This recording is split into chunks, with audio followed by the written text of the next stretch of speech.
India Pakistan இடையே தரை, வான் என அனைத்து ராணுவ நடவடிக்கைகளையும் நிறுத்த ஒப்பந்தம்.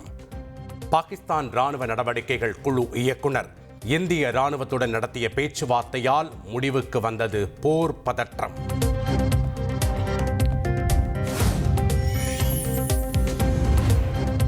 இந்தியாவும் பாகிஸ்தானும் இணைந்து ராணுவ நடவடிக்கைகள் மற்றும் தாக்குதலை நிறுத்த ஒப்புதல். மத்திய வெளியுறவுத்துறை அமைச்சர் ஜெய்சங்கர் தகவல்.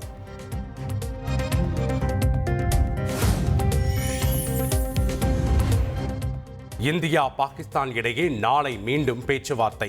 இரு நாடுகளின் ராணுவ தலைமை இயக்குநர்கள் சார்பில் மீண்டும் பேச்சுவார்த்தை நடத்தப்படும் என அறிவிப்பு.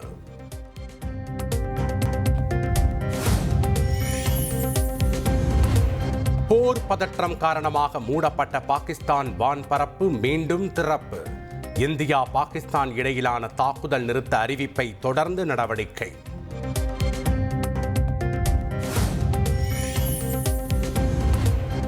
சிந்து நதிநீர் ஒப்பந்தத்தை நிறுத்திய முடிவில் எந்த மாற்றமும் இல்லை என மத்திய வெளியுறவு அமைச்சகம் விளக்கம்.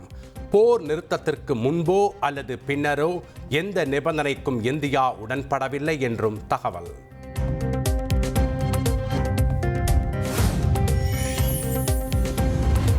அமெரிக்காவின் தொடர் பேச்சுவார்த்தையால் இந்தியா பாகிஸ்தான் இடையே சண்டை நிறுத்தம். அமெரிக்க அதிபர் டொனால்ட் ட்ரம்ப் பெருமிதம்.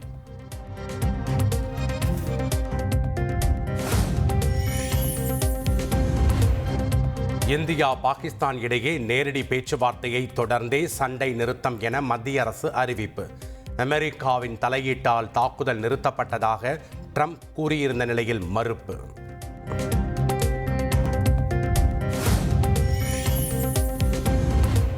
எல்லையில் மோதல் நிறுத்தப்படுவதாக அறிவித்த பிறகும் தாக்குதல் நடத்திய பாகிஸ்தான். ஜம்மு, ஸ்ரீநகர், உத்தம்பூர், ரஜோரி, கத்துவா உள்ளிட்ட பகுதிகளில் ட்ரோன் தாக்குதல்கள் முறியடிப்பு.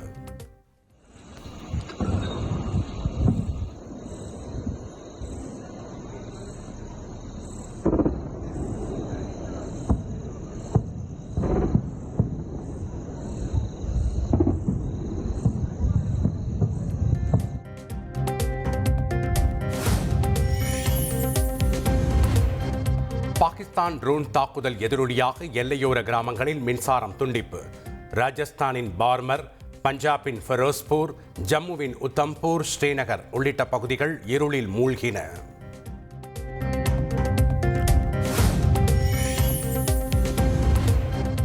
ஜம்மு காஷ்மீரில் நக்ரோட்டா ராணுவ நிலையில் சந்தேக நபர் நடத்திய துப்பாக்கிச் சூட்டில் காவலர் காயம். ஊடுருவிய நபரை பிடிக்க ராணுவம் தேடுதல் வேட்டை.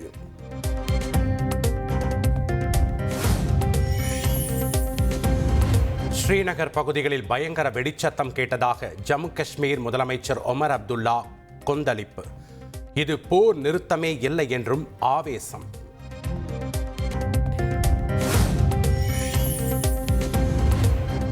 சண்டை நிறுத்த ஒப்பந்தத்தை மீறி எல்லையில் அத்துமீறுவதை பாகிஸ்தான் உடனடியாக நிறுத்த வேண்டும் என வெளியுறவுத்துறை செயலாளர் விக்ரம் மிஸ்ரி வலியுறுத்தல். அத்துமீறல் தொடர்ந்தால் தக்க பதிலடி கொடுக்க இராணுவத்திற்கு முழு சுதந்திரம் வழங்கப்பட்டுள்ளதாகவும் எச்சரிக்கை.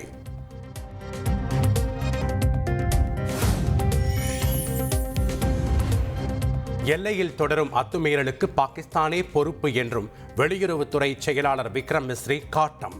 நிலைமையை உணர்ந்து அத்துமீறலை தடுக்க பாகிஸ்தான் உடனடியாக நடவடிக்கை எடுக்க வேண்டும் என்றும் வலியுறுத்தல்.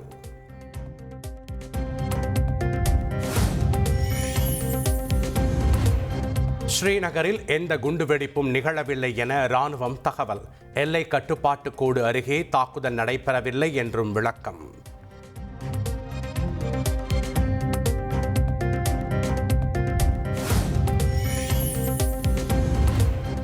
பாகிஸ்தான் எல்லையில் உள்ள மாநிலங்களின் தலைமைச் செயலாளர்களுடன் மத்திய உள்துறை செயலாளர் கோவிந்த் மோகன் ஆலோசனை. போர் நிறுத்தத்தை மீறி எல்லையில் பாகிஸ்தான் அத்துமீறலில் ஈடுபட்ட சூழலில் முக்கிய ஆலோசனை.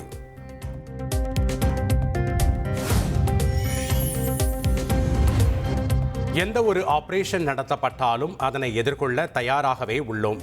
கமாண்டர் ரகு நாயர் திட்டவட்டம்.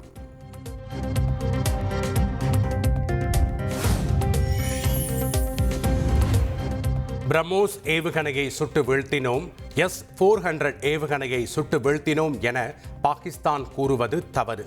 இந்தியா நடத்திய தாக்குதலில் பாகிஸ்தான் தரப்புக்கு பலத்த சேதம் ஏற்பட்டதாக கர்னல் சோஃபியா குரேஷி விளக்கம்.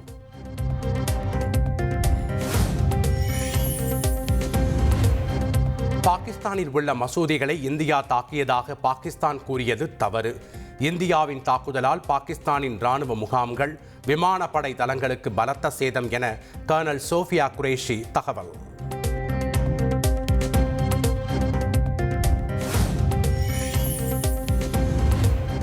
பாகிஸ்தானின் தாக்குதல் மற்றும் தற்காப்பு திறன்களை நாங்கள் அழித்து விட்டோம். விங் கமாண்டர் வியோமிகா சிங் விளக்கம்.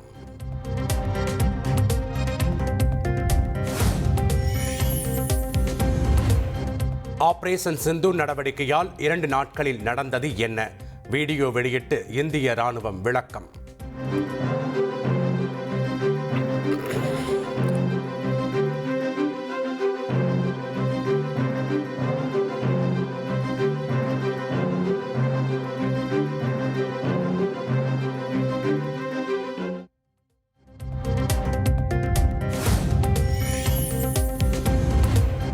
ஆபரேஷன் சிந்து நடவடிக்கையில் கொல்லப்பட்ட பயங்கரவாதிகளின் பட்டியல் வெளியீடு.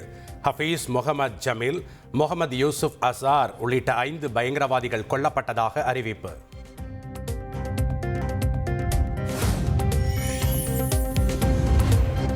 ஜம்முவில் பாகிஸ்தான் நடத்திய ஷெல் தாக்குதலில் இந்திய எல்லை பாதுகாப்பு வீரர்கள் காயம். ஆர்எஸ்புராவில் நடந்த தாக்குதலில் 8 வீரர்கள் காயமடைந்ததாக தகவல்.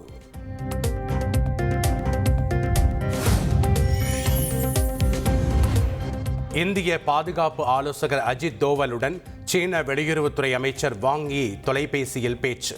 சுற்றுலா பயணிகளை கண்மூடித்தனமாக சுட்டுக் கொன்ற பஹல்காம் தீவிரவாத தாக்குதலுக்கு சீனா தரப்பில் கடும் கண்டனம்.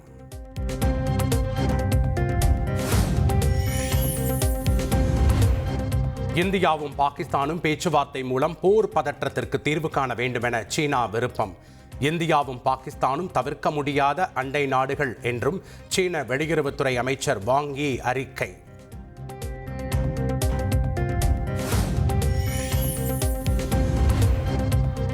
இந்தியாவுக்கு எதிராக நாம் வெற்றி பெற்றுவிட்டதாக பாகிஸ்தான் பிரதமர் ஷபாஸ் ஷெரீப் கொக்கரிப்பு.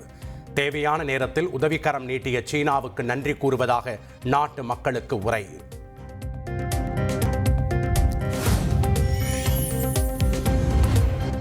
மகாராஷ்டிரா மாநிலம் புனே விமான நிலையத்தில் அவசர கால மின்தடை ஒத்திகை. எல்லையில் போர் பதற்றம் நிலவி வரும் நிலையில் பாதுகாப்பு ஒத்திகை.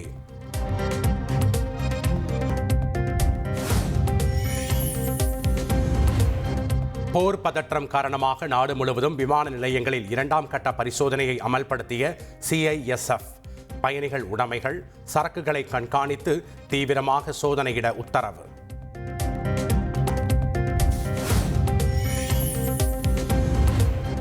நாடாளுமன்ற கூட்டத்தொடரை உடனடியாக கூட்ட வேண்டும் என காங்கிரஸ் வலியுறுத்தல். பஹல்காம் தாக்குதல் தொடங்கி 18 நாட்களாக நடந்த நிகழ்வுகள் பற்றி விவாதிக்க வேண்டுகோள்.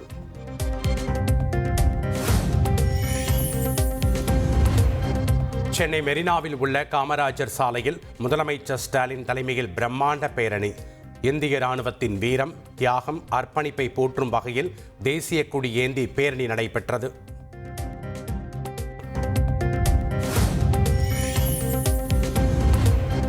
முதலமைச்சர் ஸ்டாலின் தலைமையிலான பிரம்மாண்ட பேரணி தீவுத்திடலில் உள்ள போர் நினைவு சின்னத்தில் நிறைவு. பஹல்காமில் நடந்த பயங்கரவாத தாக்குதலில் உயிரிழந்தவர்களின் புகைப்படங்களுக்கு முதலமைச்சர் ஸ்டாலின் மலர் தூவி மரியாதை.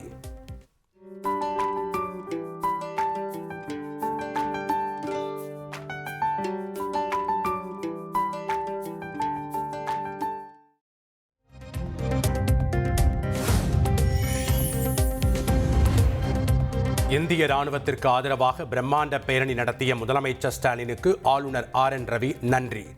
நமது ஆயுத படைகளுக்கு துணை நிற்பது தேசிய இறையாண்மையை பாதுகாப்பது என்றும் கருத்து.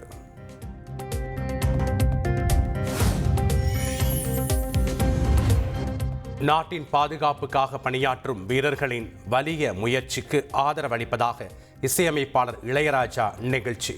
இசை கச்சேரி வருவாய் 1 மாத சம்பளத்தை தேசிய பாதுகாப்பு நிதிக்கு நன்கொடையாக வழங்குவதாகவும் அறிவிப்பு.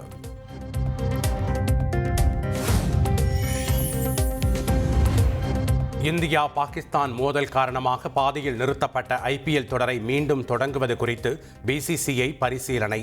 போட்டி நடைபெறும் மைதானம், அட்டவணை குறித்து ஆலோசனை.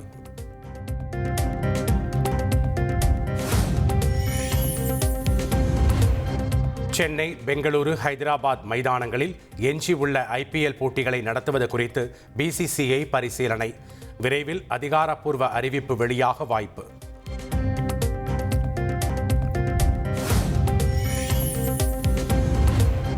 திருவண்ணாமலையில் முக்கிய இடங்களில் வெடிகுண்டு நிபுணர்கள் குழு தீவிர சோதனை. சித்ரா பௌர்ணமியை ஒட்டி லட்சக்கணக்கான பக்தர்கள் வருவார்கள் என்பதால் நடவடிக்கை.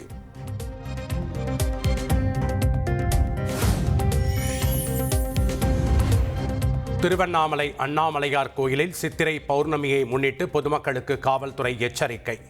மாட வீதிகளில் இருசக்கர வாகனங்கள், கார், ஆட்டோக்கள் செல்ல 3 நாட்கள் தடை விதிப்பு. நாளை காலை முதல் 3 தினங்களுக்கு மாட வீதிகளை இருசக்கர வாகன ஓட்டிகளோ, 3 சக்கர வாகன ஓட்டிகளோ, கார் ஓட்டிகளோ பயன்படுத்தவோ நிறுத்தி வைக்கவோ கூடாது என்பதை அன்புடன் தெரிவித்துக் கொள்கிறோம்.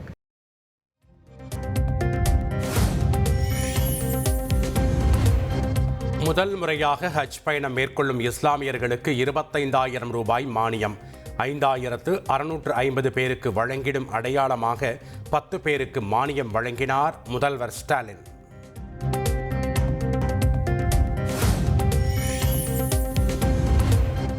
மாநில கட்சியாக அங்கீகரிக்கப்பட்ட நாம் தமிழர் கட்சிக்கு விவசாயி சின்னம் ஒதுக்கீடு.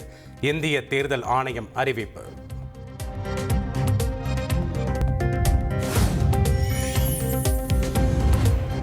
தங்கம் விலை சவரனுக்கு 240 ரூபாய் அதிகரிப்பு. 1 சவரன் ஆபரண தங்கம் 72,360 ரூபாய்க்கு விற்பனை.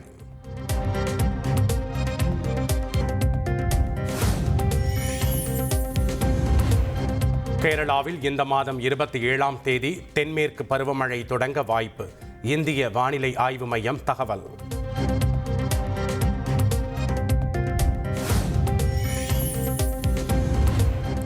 தமிழக மாணவர்களிடம் கற்றலில் இருக்கும் இடைவெளிகளை கண்டறிவது மற்றும் மாநில அளவிலான ஆய்வு அறிக்கை தயார்.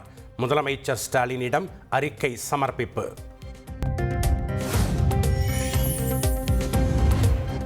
திருவண்ணாமலையில் வட்டார போக்குவரத்து அலுவலகத்தை ஆட்டோ ஓட்டுநர்கள் முற்றுகையிட்டதால் பரபரப்பு. ஆட்டோக்களில் QR கோடுகள் ஒட்டுவதற்கு கால தாமதம் செய்வதாக குற்றச்சாட்டு.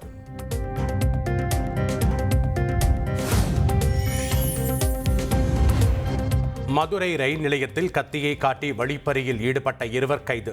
செல்போன், நகை உள்ளிட்டவற்றை பறிமுதல் செய்து சிறையில் தள்ளியது போலீஸ்.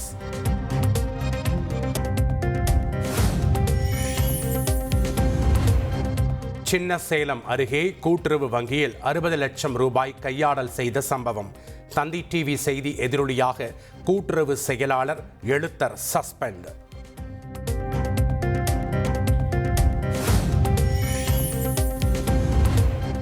தேனி மாவட்டம் கம்பத்தில் பழைய கார் உடைக்கும் ஒர்க் ஷாப்பில் பயங்கர தீ விபத்து. சிலிண்டர் வெடித்து சிதறியதால் பரபரப்பு.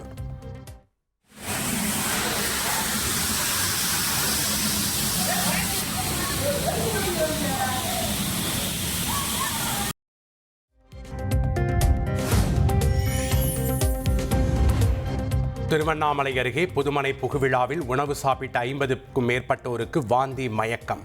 அனைவரும் மருத்துவமனையில் அனுமதி. போலீசார் விசாரணை.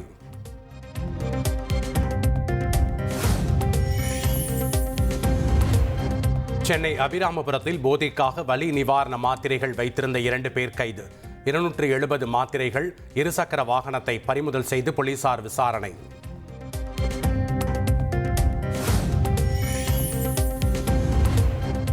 ஆண்டாள் சூடி கொடுத்த மலர் மாலை, கிளி, பட்டு வஸ்திரம் மதுரை கள்ளழகருக்கு அனுப்பி வைப்பு. ஸ்ரீவில்லிபுத்தூர் ஆண்டாள் கோவிலில் சிறப்பு வழிபாடு.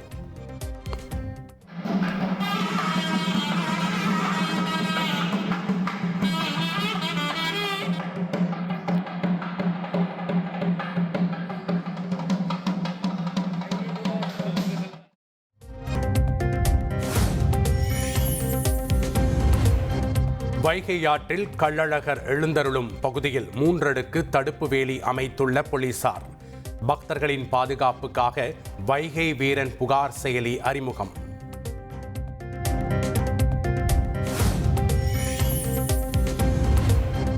வைகையில் எழுந்தருளும் வைபவத்திற்காக அழகர் கோவிலில் இருந்து புறப்பட்டார் கள்ளழகர். கள்ளர் வேடமிட்டு கண்டாங்கி பட்டு உடுத்தி கையில் தடியுடன் புறப்பட்ட அழகரை காண குவிந்த பக்தர்கள்.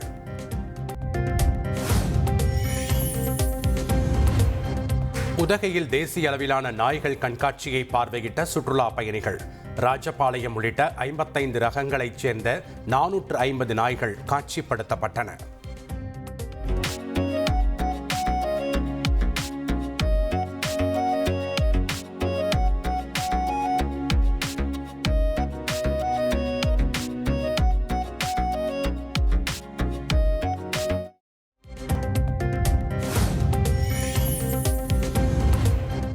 உதகை அரசு பூங்காவில் தொடங்கியது 20வது ரோஜா கண்காட்சி.